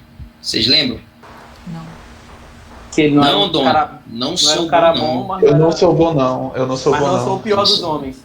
Eu não sou o pior dos homens, exatamente. Eu não sou o pior, mas também não sou bom, não. Não sou fogo que se cheira. Quer dizer, a gente vê que o tempo todo, né, o desajustado é o tipo de pessoa que causa uma certa empatia na gente, né? Alguns personagens, por mais maus que sejam, conseguem gerar uma certa empatia justamente pela sinceridade com que eles se enxergam. Então, ele se enxergava como uma pessoa que não era boa, apesar de não ser o pior dos seres humanos, ele se considerava que não era bom, né? E quando ele vai falar da ressurreição é como se ele quisesse dizer, só há um bom. Então, o ponto também do conto é esse. Ninguém é bom senão Cristo. Somente ele que desequilibrou tudo. Né? É por causa dele que, a bem da verdade, é como se ele quisesse dizer para a senhora, olha, é por causa dele que todos nós somos desajustados. Né? Por causa da justiça dele, perfeita. E não há outra razão, e aqui já são as minhas palavras, se a gente não... o único caminho, no caso, é se abrigar na justiça dele, que é perfeito, para a gente encontrar esse equilíbrio, esse ajuste, né? Essa que é a... E Galdino? Sim. E eu acho que ele fala isso invertido também, digamos assim, né? Isso aí já é outra... As avessas, né? As avessas, porque assim, o nome dele, então tem aquele aspecto da roupa, né, que eu mencionei, mas ele mesmo explica o nome dele, né? Ele vai dizer lá na penúltima página, vai dizer, se eu me chamo de ajustado, é porque não faço esse ajuste, não consigo encaixar as coisas para que tudo que eu fiz de errado corresponda a tudo que sofri de castigo, né? Então, se vocês lembram, ele está falando aqui porque a mulher perguntou para ele o que ele fez de errado. Aí o que ele fala? Ele fala que ele não consegue lembrar o que ele fez de errado, mas ele sabe que fez alguma coisa de errado porque tem um papel provando, prova né? isso, mas ele nunca viu esse papel. Calma, né? Aí, cara, o que eu acho louco tem várias coisas que eu acho interessante aqui, né? Primeiro que ele vê a penalidade dele como sendo desproporcional à maldade que ele cometeu. Então aí ele vai, para compensar que a punição foi muito elevada, ele vai praticar mais maldade para poder fazer um ajuste de conta. Para tentar equilibrar. Para tentar equilibrar. Para ele tentar fazer jus à pena que ele sofreu. Perfeito. E você vê que isso é o oposto do que Cristo faz. Porque Cristo é aquele que não fez nada de mal, mas ele tomou toda a pena sobre si. Exatamente. Para que a justiça dele fosse dada para nós e ele tomou sobre si a nossa justiça. Então ele se fez maldade para que a maldade em nós, que nosso pecado fosse pago. Né? Para então, equilibrar as coisas. Para equilibrar algo que a gente não conseguiria equilibrar por nossas mãos. Né? Exatamente. Mas é engraçado que o desajustado ele faz a maldade para tentar se equilibrar o que aconteceu com ele. E Cristo ele faz o último ato de bondade absoluta, de amor absoluto, para equilibrar a condição daqueles que ele ama. Né? Isso é um aspecto. Então, uma outra coisa massa é que a gente sabe que o que Cristo fez foi pagar pelo nosso escrito de dívida. Então, na hora que eu li esse negócio do papel, veio isso na minha cabeça, né? Que, assim como o desajustado tinha um papel comprovando algo contra ele, a gente também tem um papel ajustado que prova algo contra nós, mas Cristo foi aquele que assumiu esse papel para si e pagou a nossa dívida. Né? Então, muito bom. Eu acho que isso também fala sobre a situação, né, sobre o nome do desajustado. Então, de alguma forma, para mim, a Flannery, ela usa o desajustado para falar as coisas às avessas, né? Para a gente perceber exatamente que é o contrário. Não é que a gente tem que fazer maldade para pagar pelo nosso castigo, mas é o que Cristo fez. Cristo, que nunca fez nada de errado, ele pagou pelo castigo no nosso lugar. Então, eu acho que isso também, no conto, aponta para Cristo. Né? E assim, antes que o Roberto fale aí, que o próprio desajustado ele fala que na cadeia ele foi enterrado vivo, né? Ali é a sentença de morte do cara. Exato, cara. Enterrado vivo, muito massa. E ele é muito massa. Pô, sou fã do Desajustado. Fala aí, Roberto. Então, essa questão tem essa questão da autojustificação, né? O Desajustado, ele diz lá, eu sou mal, mas eu não sou tão mal quanto eu poderia ser, eu não sou tão mal quanto outros que tem por aí. Eu não consigo ajustar aquilo que eu fiz com aquilo que eu sofri. Existe um livro que diz que eu sou pecador, mas eu não consigo me ver como pecador, como esse livro diz. É justamente essa questão da autojustificação, essa questão das pessoas lerem a respeito do pecado e não aceitarem que o pecado é pecado. Massa, Roberto. Massa mesmo. Não, e tem uma coisa interessante. Vai, fala, Pedro. Uma coisa interessante, puxando o gancho da autojustificação que o Roberto falou, é que talvez essa justificação transborde um pouco para outros personagens. Por exemplo, tem uma parte, naquela parte que a vovó ela acaba falando e revelando que o cara que sabe que o cara é desajustado, e aí tem uma parte bem interessante que o filho dela, o Bailey, começa a falar uma coisa que não é citada pela Flannery, né? Tá lá na página 21. Bailey se virou abruptamente e disse para sua mãe qualquer coisa que deixou até mesmo as crianças chocadas. A velha senhora começou a chorar, e aí, essa parte aqui é engraçada, e o desajustado corou. O próprio desajustado se assustou, né? E aí o desajustado, ele meio que justifica o filho, o filho da senhora, né? Minha senhora, ele disse, não fique triste, às vezes um homem diz coisas sem querer. A intenção dele, penso eu, não era falar assim com a senhora. Parece que essa autojustificação, essa justificação que ele faz de si mesmo, meio que transborda para outros personagens, né? Ele meio que mostra uma simpatia, uma empatia para os outros. Pra com a maldade, né? Ele é esquisito. Uma coisa besta aí é que assim, o Desajustado é tão, nesse ponto contrário de Jesus, que ele não gosta de criança, né? Então as crianças assustam ele. É engraçado. Deixam ele nervoso. Elas deixam ele nervoso. Jesus é aquele que acolhe as crianças, né? Então é uma coisa que me chamou a atenção também, essa característica dele. Tem várias características dele, assim, que são interessantes, né? A princípio, olha só, vocês lembram que lá quando eles vão pedir gasolina lá no cara lá, são dois que vão, né? Eu acredito que são justamente os comparsas dele, e ele fica no carro. E se não estou enganado, me corrijam se eu estiver errado, mas quem estava dirigindo o carro, né, que vinha se aproximando, descendo, né, a descrição do carro, que tinha um aspecto fúnebre, era justamente o Desajustado. Ele era o motorista, né, do carro, do Chrysler, que provavelmente também era um carro roubado, né. Ele era o motorista. Pelo conto parece que eles queriam trocar de carro, né? O cara falou, 30 minutos eu preciso consertar o carro. Eles queriam pegar o carro, na verdade, da família, né? Que eles encontraram. Gente, enfim, eu não sei se tem como a pessoa apreciar devidamente o gênio de Flannery, se ela não tiver... Eu não vou dizer assim todos os insights que nós compartilhamos aqui, né, que vocês trouxeram, as percepções, mas pelo menos o básico do básico, se a pessoa não tiver o mínimo, né, de conhecimento, né, das escrituras. Há contos da Flannery onde a gente não vai ver esse elemento cristão explícito, né? Por exemplo, nominalmente ela falando Jesus, ou Bíblia, ou coisa do tipo. Mas os personagens, eles vão expressar justamente essa questão que está oculta lá, né? Essa visão de mundo que a Flannery ela tinha. Alguém quer falar mais alguma coisa aí do conto, gente? Já vamos com 1h30 quase aí. Eu tava conversando aqui com minha esposa que só falta os irmãos Coen fazer uma adaptação dos contos da Flannery, né? Porque a história é muito... claro, os irmãos Coen é posterior, né, a Flannery, mas estava comentando aqui com ela que a história lembra as baladas do... Eu sempre esqueço. Buster Scruggs, eu sou fã do Buster Scruggs. Eu adoro aquele filme, né? Eu assisti 2 vezes praticamente na mesma semana, assim. E é isso, assim. Mas essa é só uma nota mental que eu transformei em comentário. Sem exagero nenhum, Cauê tá colocando aqui, é a mais pura verdade, gente. Eu vi umas 30 vezes a balada de Buster Scruggs, especialmente a primeira vinheta. Meu filho simplesmente é fã de Buster Scruggs. Ele sabe todas as falas do início ao fim. E olha só que coisa curiosa. A gente tava falando no início, né, que Flannery, ela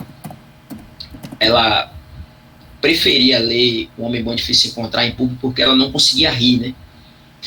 Mas quando minha sogra da Assembleia de Deus, né, então cheia de pudores e tudo mais, uma vez ela estava aqui em casa e eu disse assim para ela: minha sogra, eu vou colocar um filme aqui muito bacana para a senhora ver, a senhora vai amar. E aí coloquei a balada de Buster Scruggs.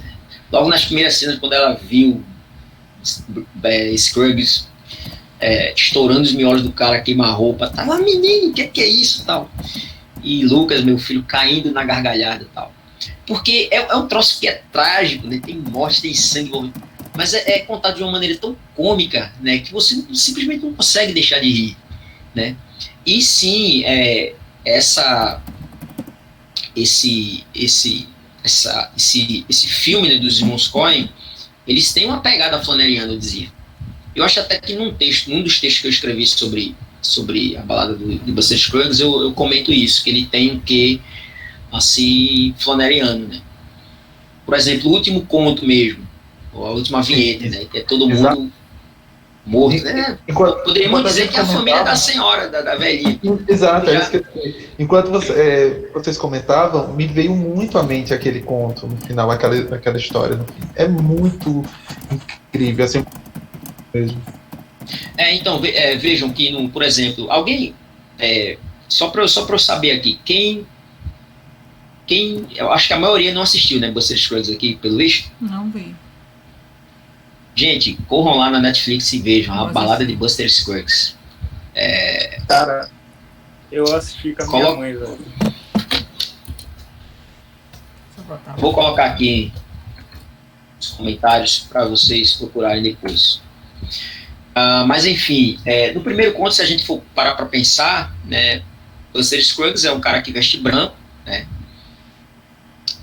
Aparentemente, no caso, é o mocinho, né? Os mocinhos do faroeste sempre vestem branco, né? Os bandidos é quem vestem preto. Sendo que é um cara que se acha justo demais, né? Se acha o cara, o bambambam e tudo mais, né? Enfim, há várias sacadas assim pra gente comentar, justamente nessa direção aí do desajustado, né? Até que ele encontra um cara que ajusta ele, né? Digamos assim. Enfim, gente, eu não vou contar assim do filme, eu queria que vocês vissem, cada vinheta vale muito a pena, eu gosto demais. Mas enfim, gente, é isso. Flannery, alguém tem mais algo a falar sobre Léo, o Homem tem Bom Difícil de Encontrar? comentário aí da Gabriela, ela perguntou uma coisa desculpa, sobre a morte da mãe. Sim, então, eu comentei com o Cauê o seguinte, que me parece que fica sugerido ali de que os bandidos, eles levaram a mãe, a June Star, né, que é a menina, e a bebê. Fica sugerida a ideia de que elas foram estupradas antes de morrer. Eu tive essa sensação, não sei se vocês tiveram. Porque antes não tive não, graças a Deus, que era demais isso aí já. Não. Cara, mas veja só. Eu não vou tentar convencer vocês não, tá? Mas eu só queria tentar convencer. Mas vejam só, quando ela morre, né, no caso a nora, né, da velha, da vovó morre, antes dela morrer, houve-se um grito lancinante, né? Deixa eu só achar aqui onde é que tá aqui no meu... tá aqui. Veio da mata um grito lancinante, logo seguido por um tiro de pistola.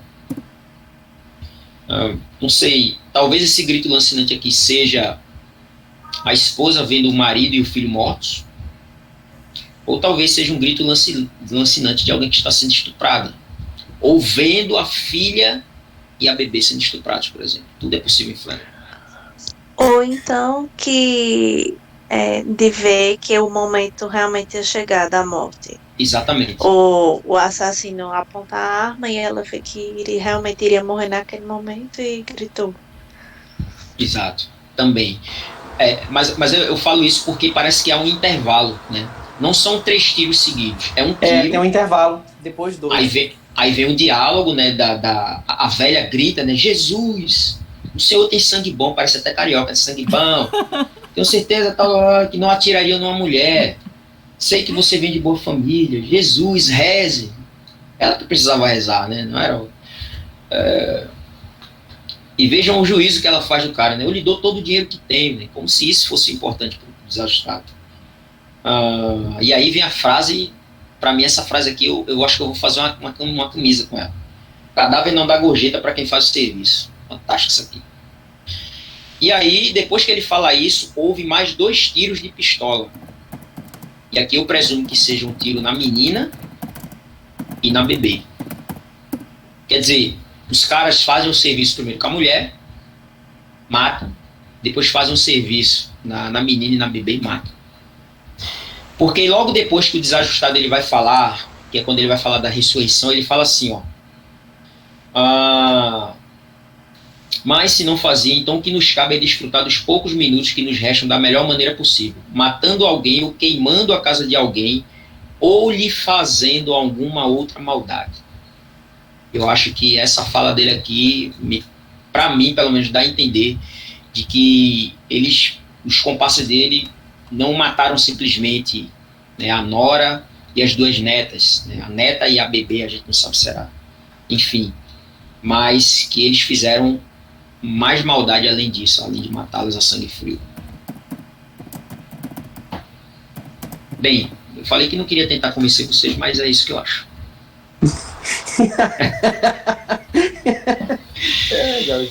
Para o negócio ficar bem, acho que fica mais trágico, né? Fica um pouquinho pior ainda, né? Consegue. O T.S. Eliot... Edivaldo achava que não tinha como, ele vai abandonar. Agora. O T.S. Eliot, ele dizia que não conseguia ler Flannery, não tinha estômago para ler Flannery. Foi contemporâneo dela, não tinha estômago para ler. Eu vou dormir com a minha mãe, velho. Dorme que o desajustado tá em Goiânia, eu ouvi falar, hein? Inclusive eu até ia viajar para Goiânia, mas eu acho melhor pegar o rumo contrário. O desajustado daqui sou eu, pô. Né? E Raul é meu parceiro. E aí, gente, ninguém quer falar mais? Tem gente que não falou nada, tá só ouvindo. Alexandra, Ana Beatriz, Cláudia falou um pouquinho, Bruna, tá caladinha aí. Débora, não lembro se falou, Débora Silva. Ellen falou um pouquinho, Fernanda não falou, Gabriela. Paulinho não falou nada, não acredito, velho. Tô achando que ele não tá nem. Eu acho que ele não tá nem ouvindo. Eu tava dormindo, acordei agora. Brincadeira. Olha aí. Bruna só falou aqui no chat que tá chocada. Por quê, Bruna? Você tá no conto de Flannery. Legalzinho, sobre aquela cena do. Sim. Eu até te perguntei se tu ia falar sobre aquela cena do. Que a mulher olha lá no começo, o meninozinho negro, né? Sim, rapaz, Eu tô esperando tu falar sobre essa cena. Eu tinha esquecido. Que ela fala que daria um belo quadro, né? Quer dizer, não há uma preocupação legítima, real, né? Com a miséria que o negrinho tá sofrendo, mas daria um quadro, né? Tipo, daria uma tese na USP, né? Sei lá, eu acho que... Uma tese na USP. Meio que isso. Eu acho que é muito demagógico. Daria um slogan, né? Black Lives Matter. Black Lives Matter, né? Ou a moralidade da avó também, né? Oi? King, Stephen King. Conto de fada, né, cara? Perto de Flannery. É o que, Bruna, você falou no ouvido? Que dá pra ver a moralidade da avó. Ela vê que eles não são iguais a gente, com um tom de pena, mas também com a superioridade. Assim, ele não é igual a mim, ele não tem coisas, eu tenho coisas. Como se fosse uma atração, né? Ela fala de pintar um quadro, isso, né? É uma atração. Uma coisa excêntrica, né? E lá na frente ela também fala de novo, né? Do meninozinho que comeu a melancia. Gente. A melancia, né? Foi a melancia. Sim, era um meninozinho negro, entendeu? Que leu e comeu a melancia. Porque leu comer, né? Porque eu Gente, eu também comeria, gente. Se eu visse lá escrito a melancia. Pô. Agora, E é engraçado Léo, que a menina, rapidinho, nessas duas falas, nem na primeira fala ela não acha. Na segunda, ela não acha a graça da avó, a June Star. Sim. E aqui ela fala pra avó, né? Pô, não tem nem calça. E a avó não tá vendo isso, né? Ela tá achando bonitinha a cena. Achei isso interessante. Eu acho que isso testemunha contra aquela tese lá do racismo, tá? Na minha opinião, assim, lendo. Quando eu li essa parte pra mim, ela testemunha contra, porque você não vê apoio, não. Claro que se uma pessoa vai ler isso aqui, em inglês, a expressão para aquelas que o pessoal não gosta de usar, tá? Nigger. Nigger, e tal, né? Então, é como a Flannery se remete, né? ô Léo, Então, mas Pois não, Paulo. interessante porque, tipo, eu lembro que quando tu tava... Eu ia falar que tu comentasse no Altuz, mas no Altuz a gente foram outros 2 contos, não foi no Altuz, então foi em outro contexto que tu falasse pra mim. E essa viagem estava fadada ao fracasso de uma forma ou de outra, porque o ambiente do carro é simplesmente insuportável. Juntaram, assim, as 5 piores pessoas ali, juntas, né? Assim, vai dando uma sensação de uma panela de pressão, sabe? E aí, sei lá, todo mundo tem que pular pra fora mesmo, como aconteceu, né? Descrito. A vovó tá no meio, ela tá entre as 2 crianças, né? Já é mais um elemento... quer falar. Tem, assim, uma pessoa minimamente suportável, assim. Ao final a gente comentou, vocês comentaram aí que a vovozinha tem lapsos de sanidade, assim, e tal, e muito mais o desajustado do que ela.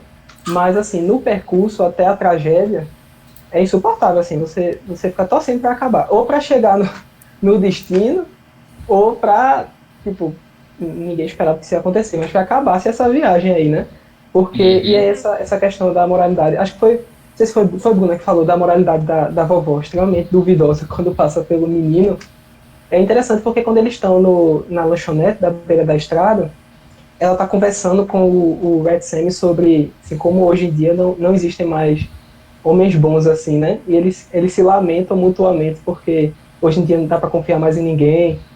Mas assim, é aquela coisa de a gente reclamar de tudo, enquanto que a gente não vê que o problema, tipo, muitas vezes somos nós, né?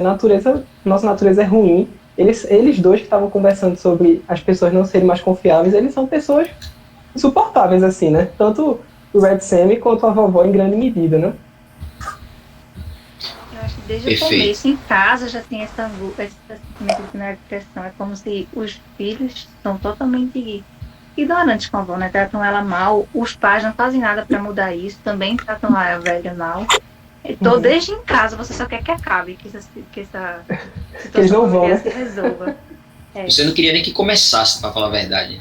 Se é pra começar assim, nem começa essa história. Vai lá, Roberto. Bom, deixa eu aproveitar então o gancho do Paulo aí, mas aí é que tá a questão. Todos nós somos insuportáveis, cara. Todos nós somos assim. O interessante dos contos da Flannery é que ela faz uma certa caricatura da depravação total, mas essa depravação total é aquilo que a gente vive e que só tem solução em Cristo. Eu acho fantástico justamente por isso, porque a gente começa a ler ali, é tudo muito chato, as pessoas são muito chatas, as pessoas são muito ruins, as pessoas são muito tortas, são muito desajustadas, são muito aleijadas. É essa questão, todos nós somos assim. E eu queria... A calça não sobe, né? Pois é. O nome é putz, né? Então é complicado. Mas eu queria falar sobre a questão do racismo que o Cauê mencionou. Porque assim, aquele artigo que eu falei para vocês lá no grupo, ele é péssimo, porque ele simplesmente fala que ela é racista sem dar nenhum exemplo real ou alguma coisa que Flannery realmente tenha feito. Todo exemplo que é dado são de personagens que têm posturas racistas. Se é isso, então racismo em Flannery realmente não se justifica. Ela mostrar um personagem racista, mostrando o absurdo do racismo por esses personagens, é justamente o contrário de ser racista. Até porque você sente um certo posicionamento dela quanto à hipocrisia da velhinha, né? Quanto ao desdém dela. Então, se a pessoa ler com atenção, na verdade, perceberia como ela faz uma crítica sutil, né? E então, não apoia nem nada. O racismo nela, realmente, não está nos contos dela. Se tem aquele racismo nas cartas, do jeito que foi mencionado lá naquele artigo, então eles deveriam mostrar os trechos dessas cartas que provassem esse racismo. Mas até agora, tudo que eu vi foram personagens racistas sendo retratados da forma pecaminosa que eles são. É a depravação total. É que nem um cara que acusa, por exemplo, o machismo em Lewis porque nas Crônicas de Nárnia, sei lá, o Eustáquio vai zoar a Gil porque Gil não conhece pontos cardeais, ou porque a Lúcia não consegue guardar um mapa na cabeça, enfim. O nível ficou tão baixo que o pessoal, quando o Roberto Bolanhos morreu, foi acusar ele de machismo também. Assim, é um nível tão baixo desse pessoal que eles encontram artifícios para acusar todo mundo de racismo, de machismo, o que quer que seja, né? Esse e aí, é muito chato. É muito chato, exatamente. É só pegando um gancho aí no que o Paulo falou em relação à hipocrisia da avó, que é uma coisa que o Roberto falou também em relação à depravação total, que fica muito claro, mesmo ela sendo essa personagem muito inocente, essa mulher que chama todo mundo de bom e tudo, ela é uma pessoa que também é má, né, que tem uma natureza má. Então, é um retrato, o conto inteiro é um retrato de como nós somos maus. Né? Então, não é somente o desajustado que é desajustado. Todas as personagens têm os seus desajustes, têm os seus pecados, né? Os filhos, a família é desajustada, assim? Né? A família é desajustada. Até o gato é desajustado, ou seja, até os animais. Mostra a extensão do pecado sobre todas as coisas. Do carro, o gato é o melhor, porque é o único que sobra, assim. Pra mim fica claro, um homem mais difícil de encontrar, de fato, difícil, só sobrou o gato pra mim. Mas aí é que tá, o gato ele não cabia na caixa, gente.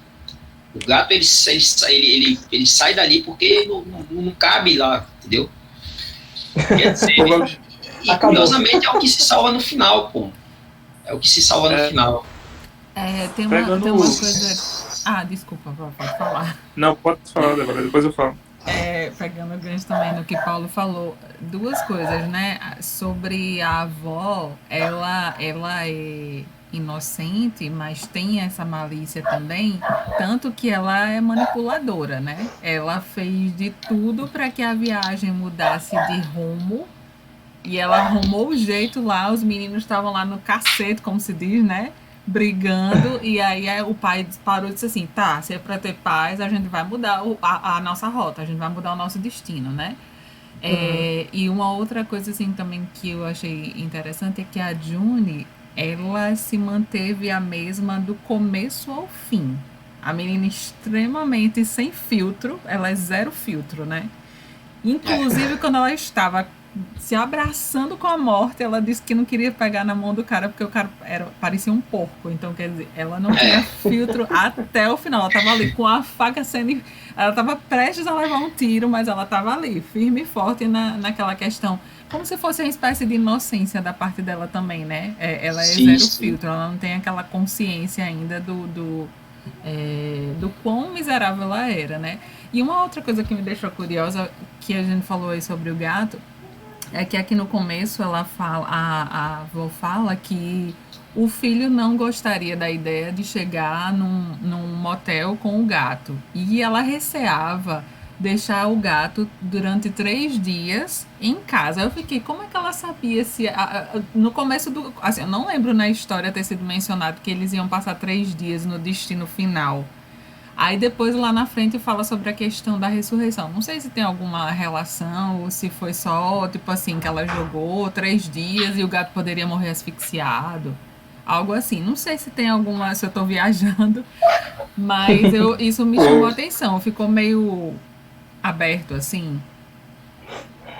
Ela fala lá no começo do conto, quando ela tá falando da insatisfação do filho de andar com o gato, né? E por isso que ela tem escondido o gato numa caixa que não cabia. e que deixou lá embaixo dos pés dela, né? E ela ficou lá quietinha. Ela, tipo assim, ela foi a primeira a chegar no carro, ela se garantiu, vou me garantir aqui no lugar pra segurar o gato aqui, pra ninguém perceber que o gato tá indo. Então não sei se tem alguma Pois coisa... Depois de 3 dias o gato ressurge, né? Na verdade ele não morre. Enfim, eu não sei, realmente, na verdade, uma coisa que eu pensei quando eu li os 3 dias, eu pensei assim, não sabe de nada, inocente. Você não vai voltar. Não vai durar 3 dias, né? Tem uma coisa que o Cauê falou e o pessoal reforçou, que é uma coisa bem curiosa dos contos de Flanders. E eu não sei se todo mundo percebeu, mas a June Star, eu acho que tem um momento que a avó tá contando com uma lembrança até afetiva sobre o cara deixar uma melancia com as iniciais do nome dela. E eu acho que ela desdenha disso, que nunca se interessaria por um rapaz que só tivesse uma melancia a oferecer, e ela responde que futuramente o cara se torna um acionista, né, da Coca-Cola. Da Coca-Cola. E foi o que a gente comentou. Quando você lê outros contos dela, você sempre percebe que existe uma figura de um personagem mais velho, que ele tem um tipo de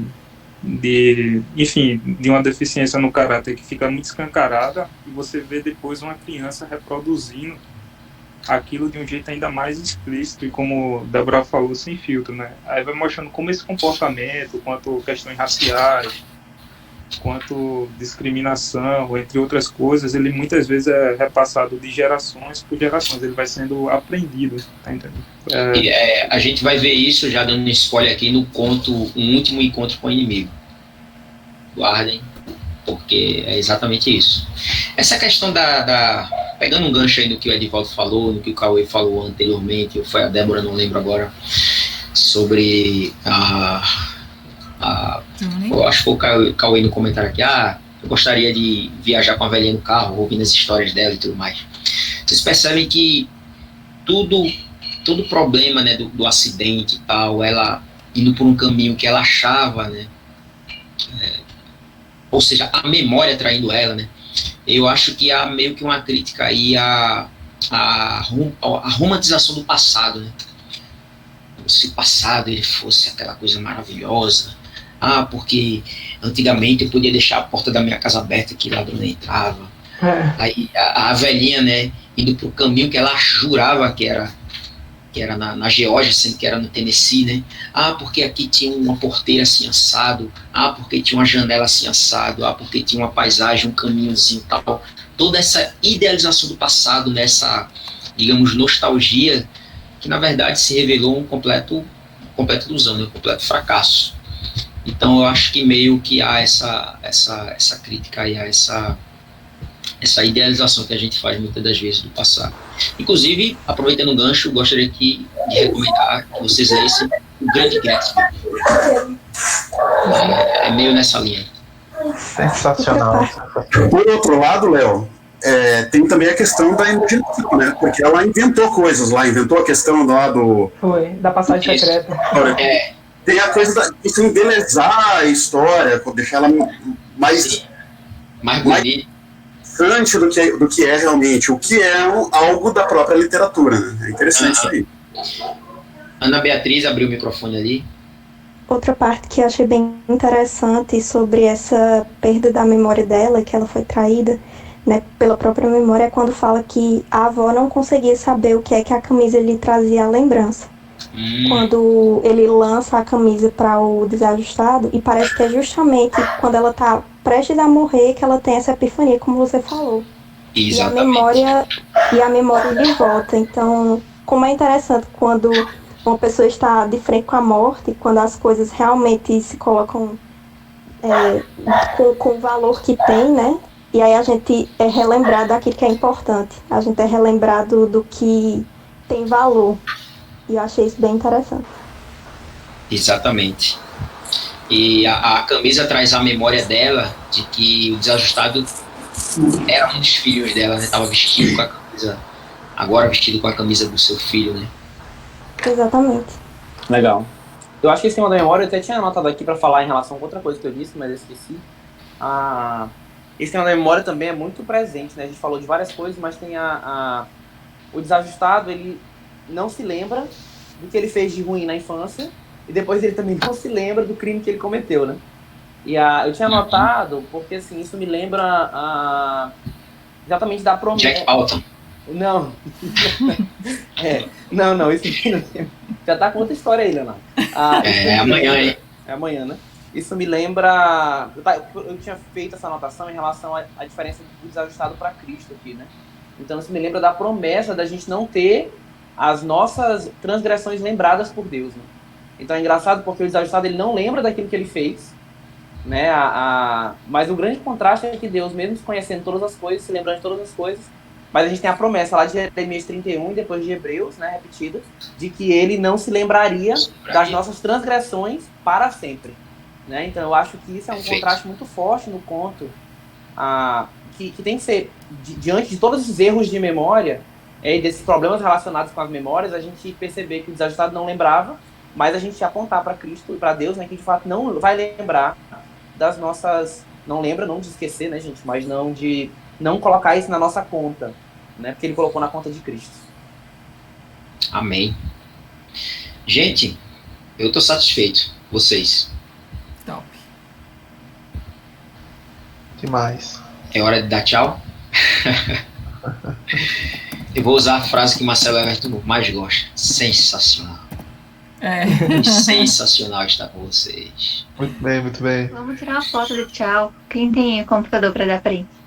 Eu dei um print aqui, mas se todo mundo abrir a câmera aí... Agora tem que aparecer. Pessoal, mostra o rosto aí. Vamos lá. Deixa eu me ajeitar aqui. Que Bota a carcaça pra bolo aí, pessoal. É o que, bicho? Mostra a sua cara no Brasil. Bota a carcaça pra bolo, é o famoso skin the game. Minha câmera não funciona, cara.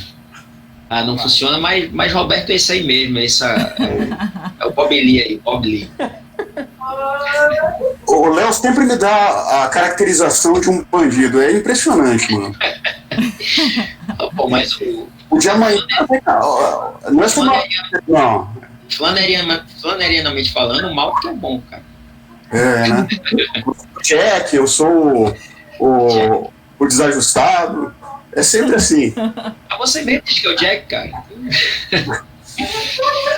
Vamos lá, vou dar print aqui. Tem gente que não vai aparecer. Dei um print.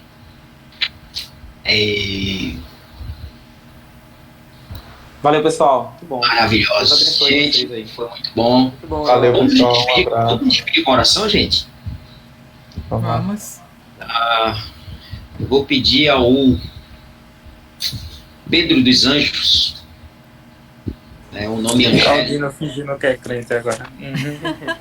Tá. Tem que fingir pelo menos, né? Vamos orar então, galera. Vamos lá. Senhor nosso Deus, nós somos gratos, Pai, porque o Senhor enche a nossa vida e enriquece a nossa vida de beleza, de criatividade, de imaginação.